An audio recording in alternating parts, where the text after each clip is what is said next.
I love the excitement of working in a hospital to be able to help with the patients. The purpose of the investigation was to verify, had there been any wrongdoing?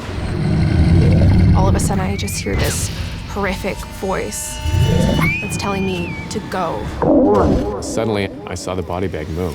I fully believed that I was seeing the ghost. This just scared the hell out of me.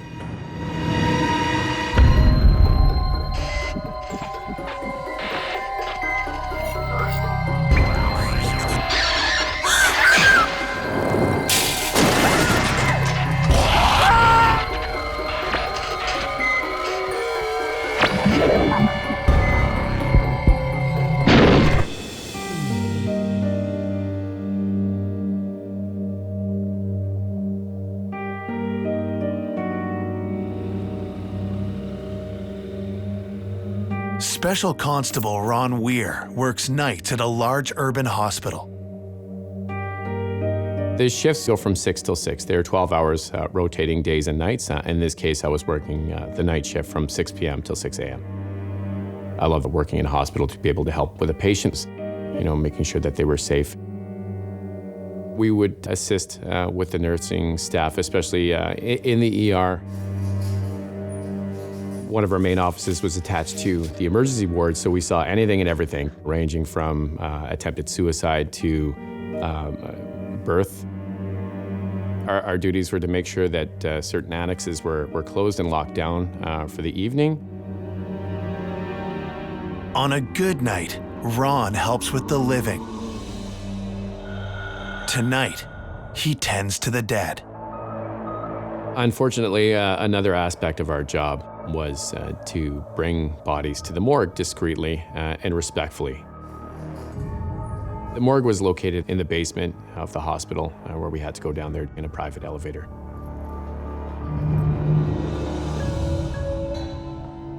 This morgue is just terrifying and creepy. It's very stale, it's very clinical, it's exactly what you expect. Not the highlight of my job at all, let alone having to push a deceased body in a body bag is a little unnerving. There's no mortician. It was set up in such a way that we were in charge of doing that when nobody else was available to do so. I hated going there. It was a fairly large male that had passed away.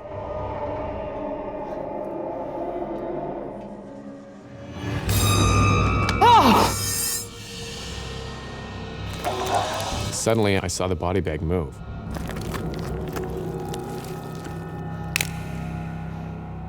In that moment, I was completely freaked out and scared. It was terrifying to see that.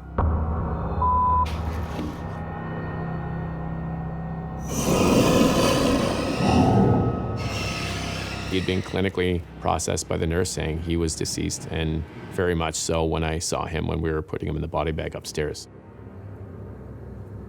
Ron saw a body twitch in a body bag. From a scientific perspective, this may be something called postmortem spasm, which can cause a leg to twitch or an arm to twitch. From a paranormal perspective, sometimes if a soul is not ready to leave its body, it feels it can't move forward yet, a spirit may try to get back in its body, or it may try to even physically manipulate its body. I had heard of body twitches and movement happening afterwards. I'm not a doctor. These kind of things have been known to happen in time to time. I've never experienced any of it.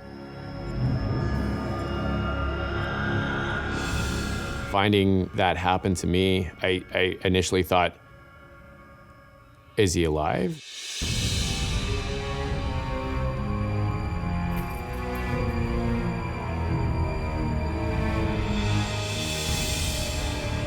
But what I saw next, there was no scientific explanation.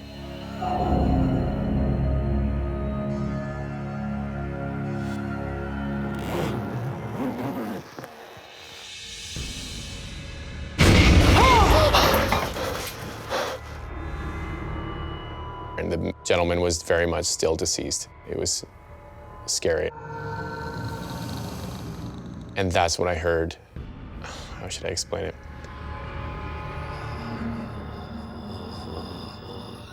I heard the body say, help me. The voice was muffled. It was very faint. There's no other person in there besides me and the bodies that are in there.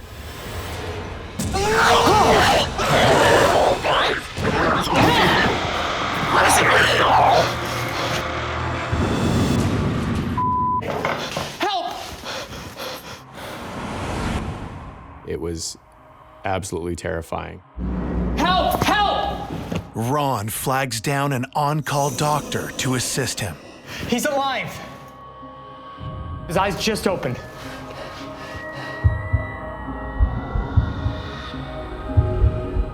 You see these things in films, in horror films, where people are coming back to life. There's no scientific explanation to me as to why that would have happened. But the corpse that Ron heard speak remains deceased. He was moving in the bag, his hand. I know what I saw. It was 100% coming from within that body bag that I had just brought down. As investigators, there's so much evidence that can be obtained at these locations. Everything from seeing active spirits moving through to people hearing disembodied voices. But it's almost the perfect location to have a super haunting, if you will, just because of such a traumatic event happening to so many people in one location.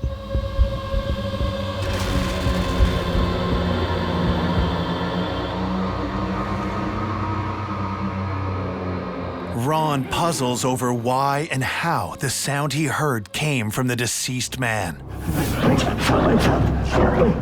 And why he moved in death. This body going down to the morgue, he might have been a scared spirit. I'm not sure, which is maybe why he asked me to help him. Obviously, there's nothing I can do for him.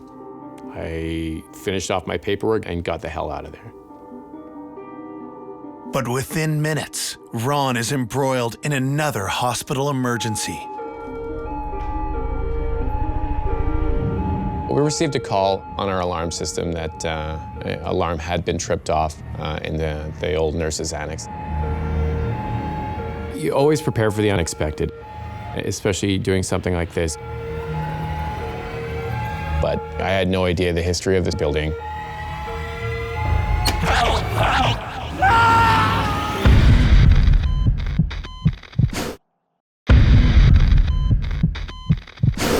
Special Constable Ron Weir's night shift is filled with terrifying events he cannot understand. All the doors were locked and secured. Anytime I had to go into that building, I never enjoyed it too much. It was always a bit of an isolated building, so it had its own heartbeat and vitals. If you put it in that context, it was pretty creepy to have to go in there at nighttime. But tonight, that feeling takes on a different dimension. I was getting the feeling that somebody was watching me, almost like a sixth sense.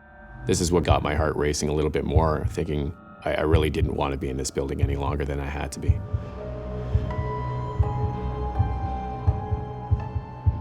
That feeling of being watched has to do with energy. People turn and look, quite often no one is there, but they know that something a little bit beyond the normal is taking place. There's a lot of information coming out of physics right now that prove that just by merely observing an experiment has an effect on that experiment.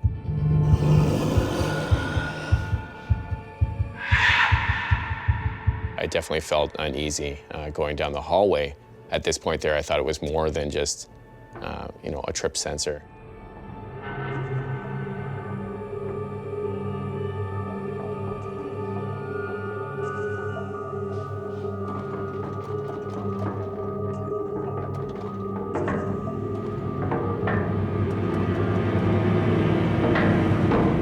I did hear some of the doors at the end of the hall rattling.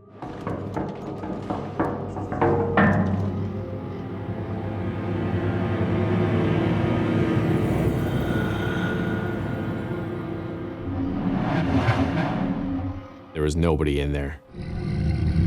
There's a lot going through my head at that point. My mind's racing a mile a minute.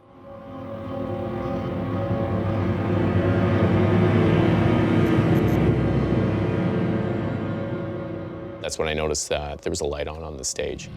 Ron knows that a minute earlier, the lights had been off. Went inside.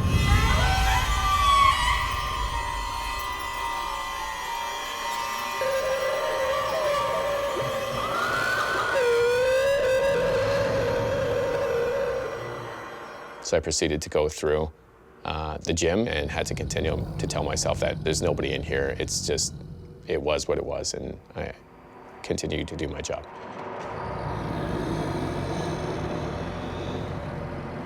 Trying to be logical about the whole thing, still feeling a little uncomfortable after coming from that hallway.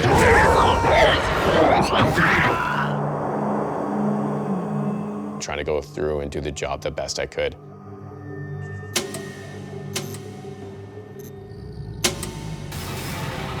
That's when the lights shut off. In that moment, I was completely freaked out. There's a lot of stories that come from some of the other guys saying that they've had certain circumstances in that particular building.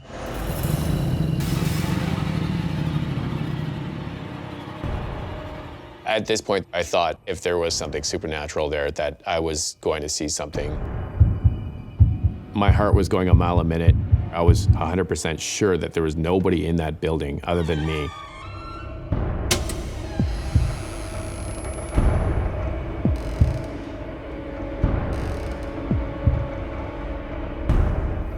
The lights were back on. What Ron sees next confirms his worst fears. The door was violently shaking.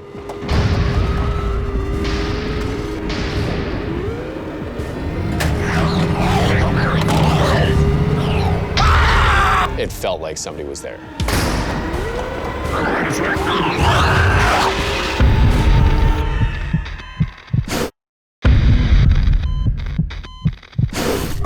Special Constable Ron Weir is confronted by terrifying and disturbing events at work that defy explanation. This was an internal door that was shaking violently. This is extremely unusual. The door certainly didn't do this on its own.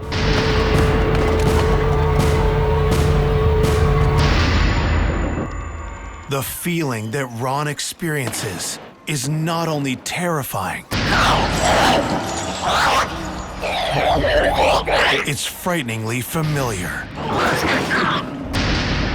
I believe there could have been direct correlation between the body that was in the morgue and the feeling that I had in that annex.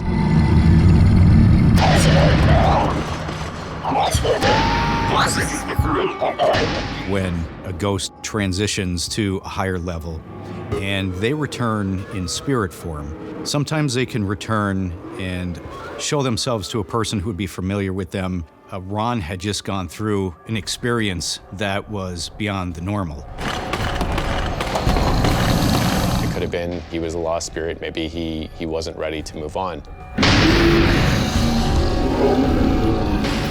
I'm not sure, and I never will be 100% sure, but I know if it was the same gentleman there, it could have been because he was angry about passing on. The banging of the door stops.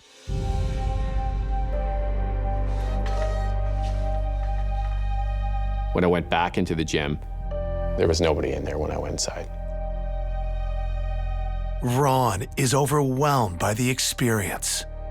He considers a world beyond the rational.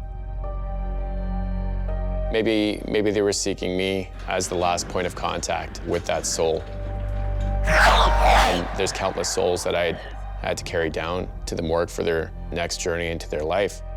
Maybe if that happens, that energy attaches itself to you in some way that they think of you as somebody that's transporting them and you're the last point of contact with them.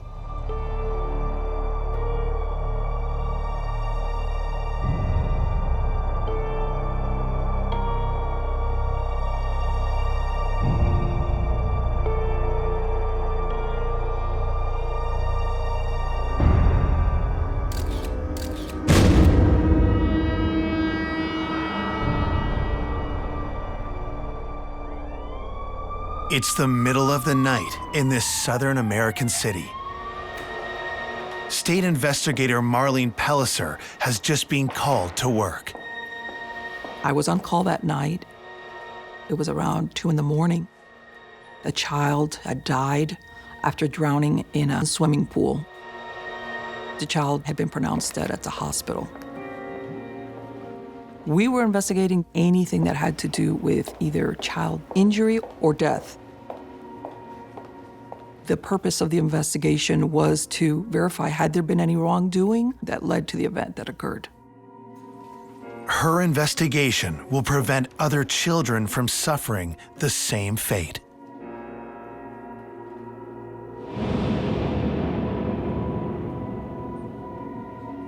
Tonight, Marlene feels something she can't rationally explain.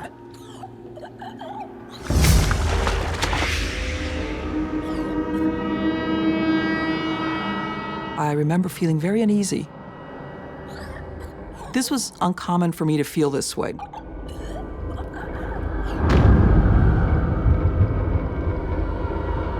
I pushed it aside because I was concentrating on what I needed to go and do at that moment.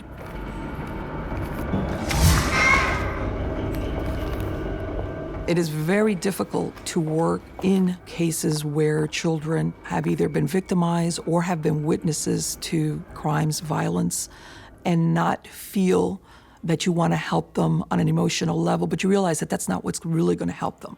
What they need is somebody to investigate it thoroughly and accurately and dispassionately. That is the best way to help them.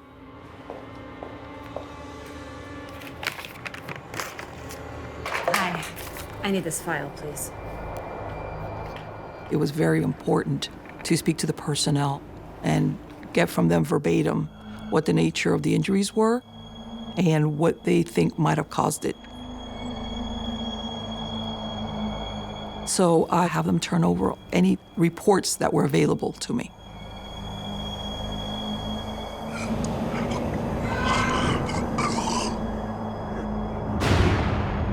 I noticed something a little bit off. Like when someone's watching you, and I got that prickly sensation on the back of my neck. I looked around again because I was thinking, is there something I'm not picking up on? And you shake it off because you look around and there's nobody there. The nurse returns empty-handed. The document Marlene needs isn't yet prepared. They said, if you come back in maybe an hour, we'll have it ready. I said, I will be back. And at that point, I left. I'd contacted a family member who had agreed to go and open up the premises for me for my investigation. But as she leaves the hospital, Marlene feels something she cannot explain.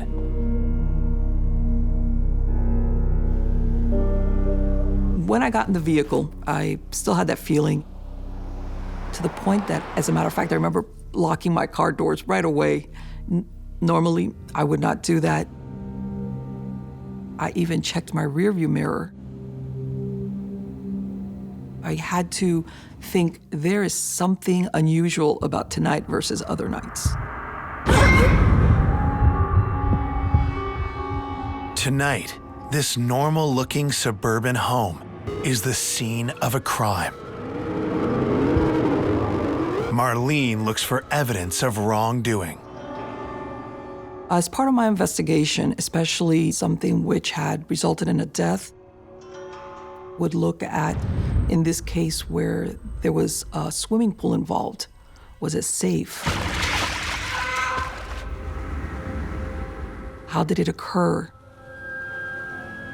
I needed to look to see if there was anything that could have contributed to that accident or that death. I started to take pictures, which is one of the most important things. I took a picture of the swimming pool. I took pictures of the fenced area of the yard. If there was any safety features, any toys, access to the backyard. I took pictures of everything that had anything having to do with that backyard area. It was very quiet. This is about 3 in the morning. I start trying to envision how this could have occurred.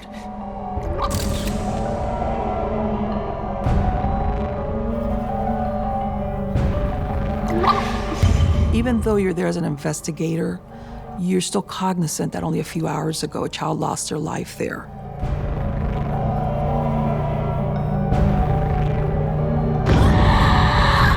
I felt very uneasy.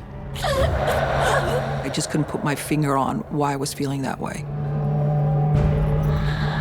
But I want to stress that at that point, I'm very analytical in what I'm doing because that is what's required of me. I had gone around to the side of the house.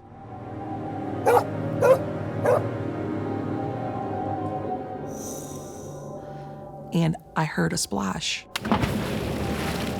in the pool area. I was terrified.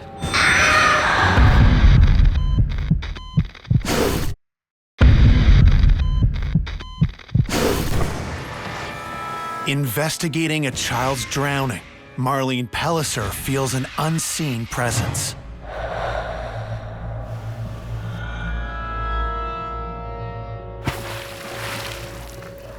When I hear the splash, I immediately turn back thinking, first of all, what it could have been. Nothing in the pool that could account for that. But I distinctly heard that. And there was no overhanging trees. There was nothing that could have dropped in there to make that splash. I was afraid, is there something I'm missing? Is somebody behind a bush or somewhere that I'm just not seeing them?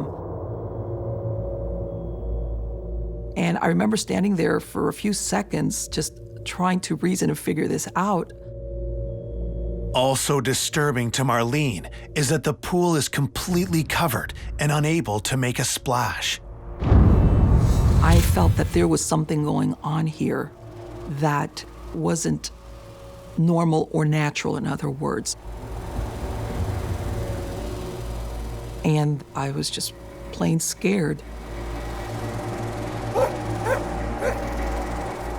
But I just put that aside and I continued to do my work, which included going to the other side of the house to continue taking pictures.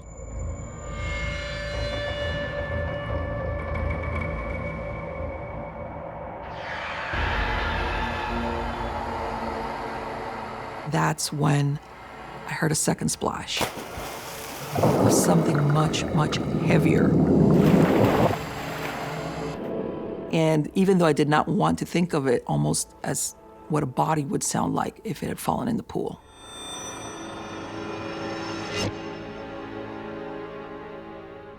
I immediately turned around and went right back. I wasn't sure what I was going to find at that moment. But again, nothing. I had a moment where you realize that the reality of where you're at doesn't coincide with what you're hearing.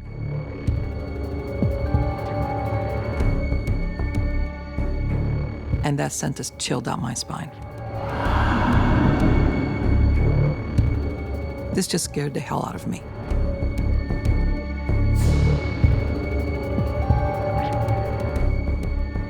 Why didn't you just get the hell out of there?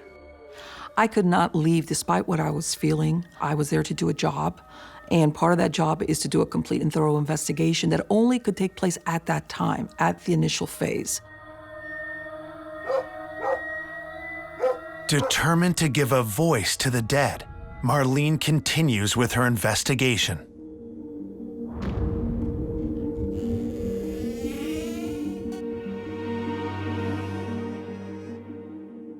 This house is very quiet. There's no one there. It's a 2-story home.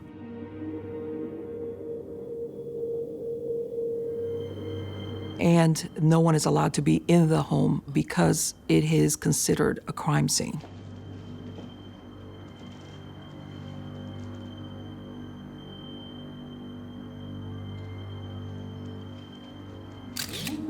I'm in the kitchen taking pictures.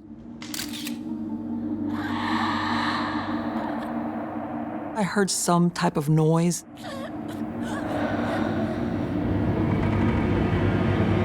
And I remember I stopped taking pictures immediately to listen in the silence, like, what was it that I heard?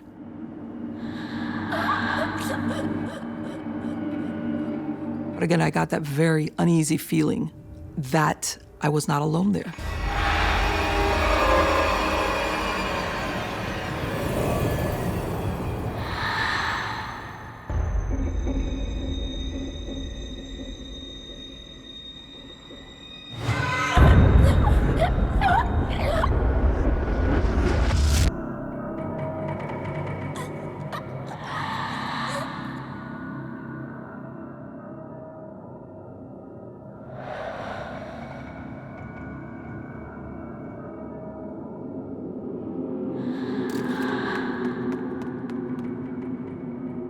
And then that's when I heard what sounded like footsteps.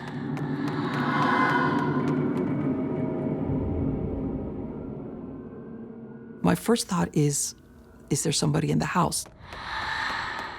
I was thinking, did any of the family members, for some reason, come back into the home when they're not supposed to?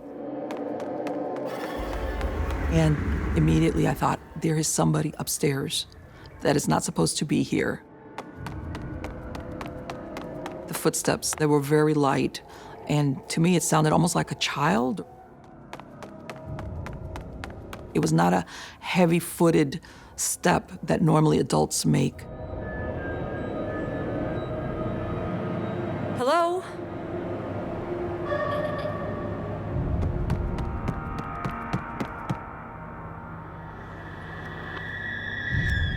Is someone there?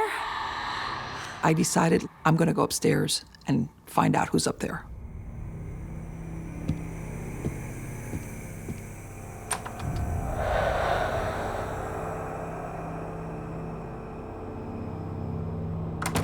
I went into each and every room.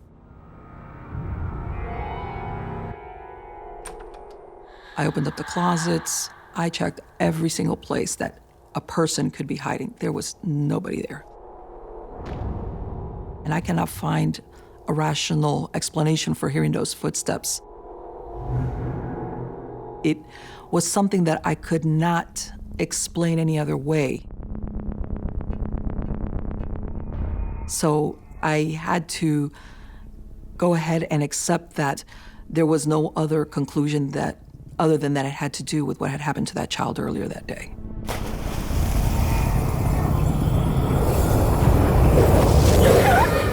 What was going on was not of this world.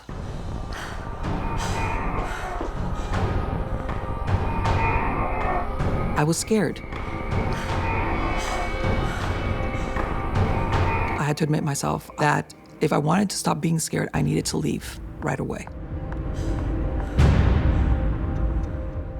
People who work occupations that deal with a lot of trauma, once they're introduced into a situation where a victim who is in the form of a spirit or a ghost is present, that ghost might identify with that person as someone who deals with tragedies that they had gone through and try to connect with that person.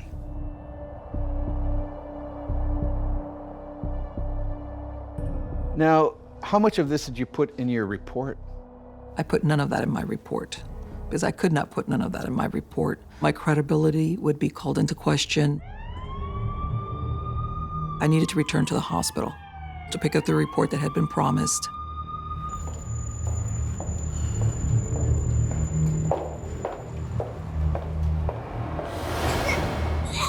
I see a little kid. Hey. And I'm thinking, why is this little kid out in this area unaccompanied?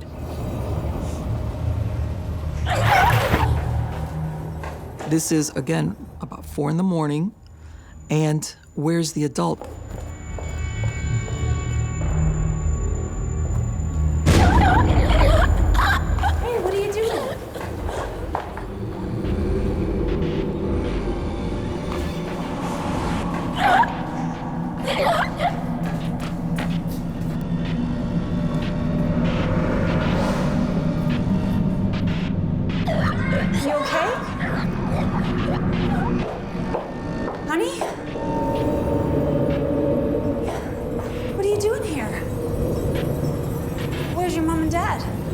Obviously, he had gotten away from an adult or he was lost. And I'm following him down this hallway until I turned a corner and I found nothing there. There was no place for this child to hide. So there was no other explanation except that he was a spirit. I remember thinking, because this child had appeared so solid, that I thought I was chasing a live child that was lost in the hospital. I realized I was not dealing with something from this world.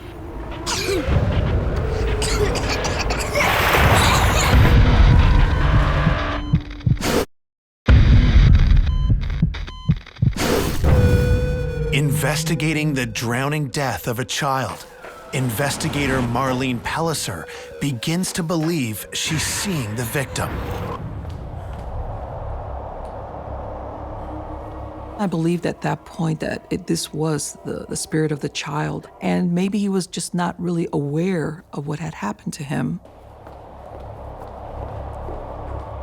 When people see the ghost of a child as compared to an adult, there's almost a little bit of a creepy edge to that. They like to play a lot of games like hide and seek, so it's very difficult sometimes to tell what the intent of kids are. Did you see that little boy? Nobody seemed to notice him. It's almost as if he was invisible. In particular cases, a ghost may appear to an individual rather than a group of people. It's generally when they have some specific intent, some type of message or some type of contact that they want to have with that particular individual. It might be just one person out of several that has the sensitivity to be able to pick up on a spirit that's present there. Marlene cannot explain what she's seen.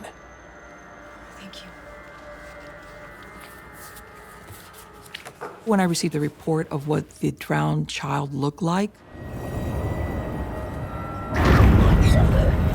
I realized that would fit the description of that child I had seen. And that sent a chill down my spine.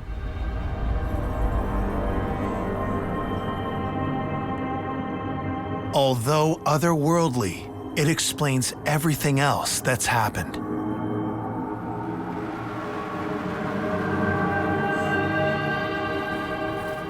I felt that it was this child, that he was aware of me, and that he had been the one that maybe caused a splash in the pool, maybe aware that I was a stranger in his house, and also he was the one I had heard running upstairs where his bedroom was located.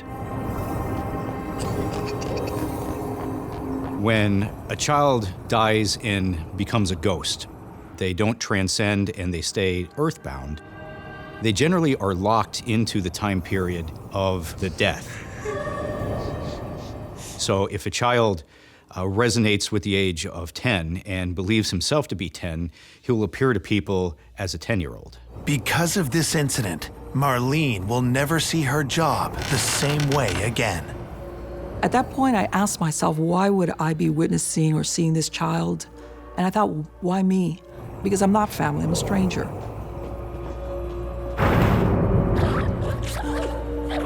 And I thought, because of what I do, I worked with a lot of children, helping a lot of children. That was what my job was. Do you think he knew he was dead? I don't think he really understood what death was. Because he was so young, and I think in a way it had been sudden. And he just was trying for somebody to tell him what had happened, or maybe why his family didn't hear him or see him.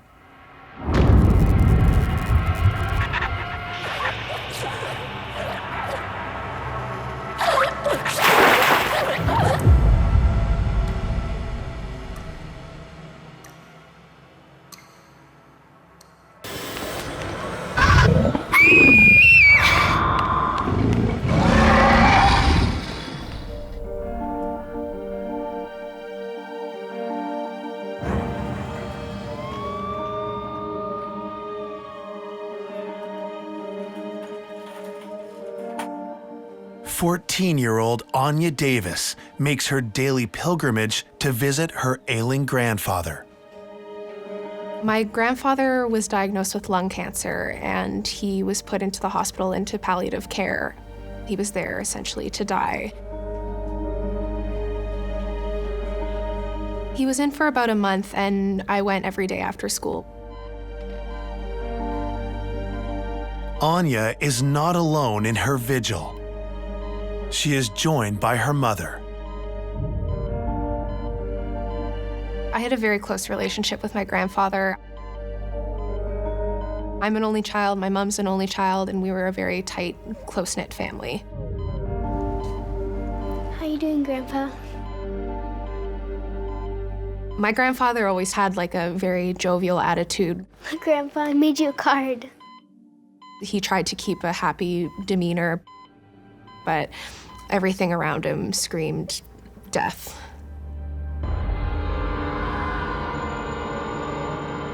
I did not feel comfortable there at all. It felt very cold in the room all the time. And the sound of the beeping haunted me. Every day when I went home, I would fall asleep and I could hear it in my ears. I would wake up and I would hear it, just the constant, like, beep, beep, beep. Afternoon turns to evening, the time Anya usually heads home. But today, she has a strange feeling. I had school the next morning, but I decided that at last minute that I should stay. She stays late into the evening. I hadn't eaten yet, and so I was very hungry. I can get something to eat. And nothing was open. The cafeterias weren't open. They just had vending machines. Thank you.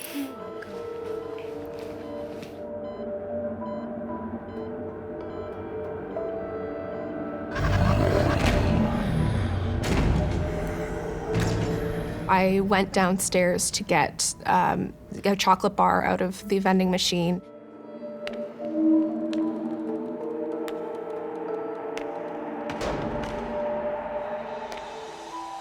The vending machine was on the first floor.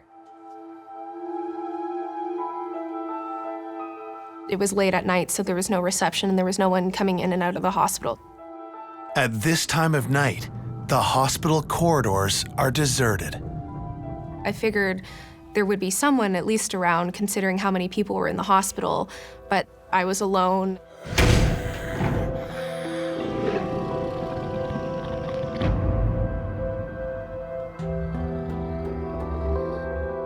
It felt very ominous. It wasn't lit properly, and everything was dark and dingy.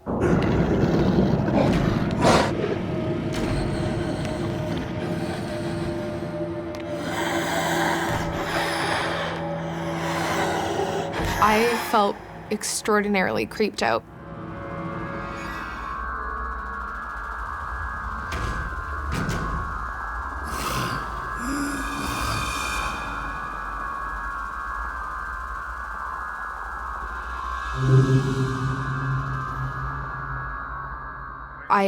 I really wanted to go home, but I just felt compelled to stay, that I needed to stay. I was determined that I wasn't just gonna go back upstairs hungry.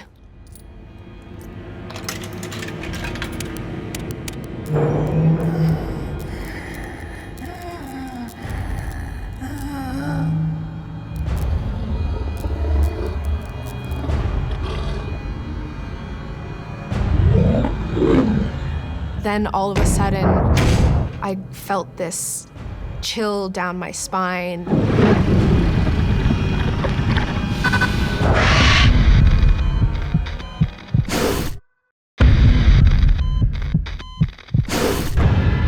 While visiting her grandfather in the terminal ward, Anya Davis is all alone when she feels a presence she can't explain.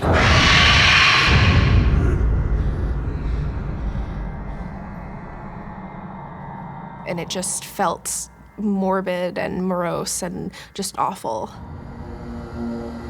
Many people are born with different levels of psychic abilities. In days with intense emotional energy, a person might be a lot more open to psychic information coming in and can receive that information a little better. Anya tries to convince herself that it's her imagination playing tricks. I'm reaching in to get the chocolate bar, and suddenly I hear something. Like a voice. I looked around to see if somebody had been talking to me, and there was nobody. Hello?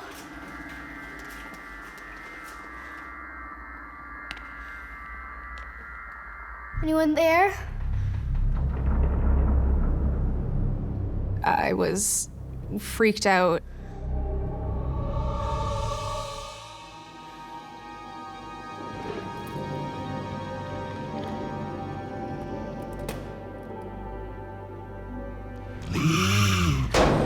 All of a sudden, I just hear this horrific voice that's telling me to go, to just leave. Leave now. I was terrified. I just needed to get out of there as quickly as possible.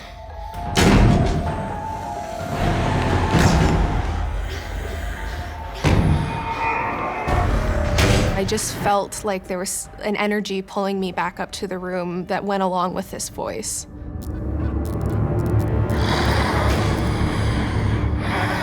As I was running back to the room, I saw a shadow person, and it scared the crap out of me.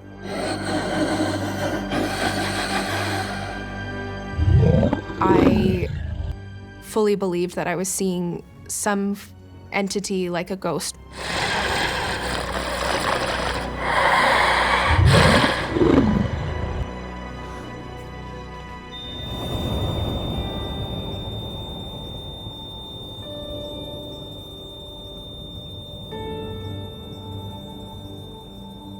When I got into the room, my grandfather had died.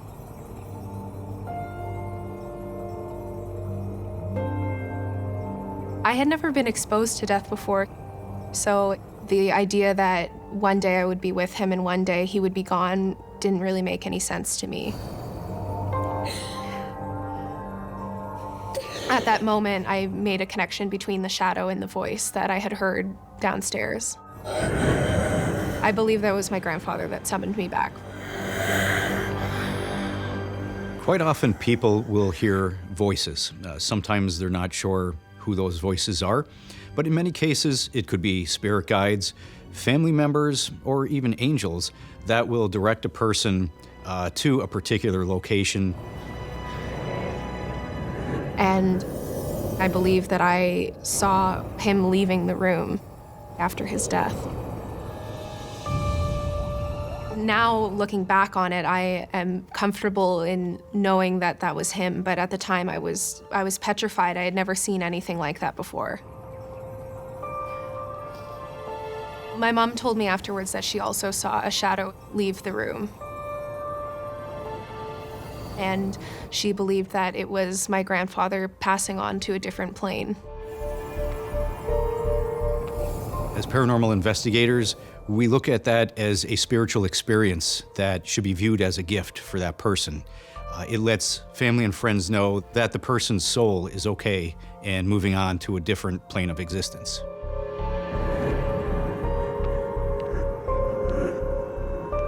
I never really believed in ghosts before, but now I do.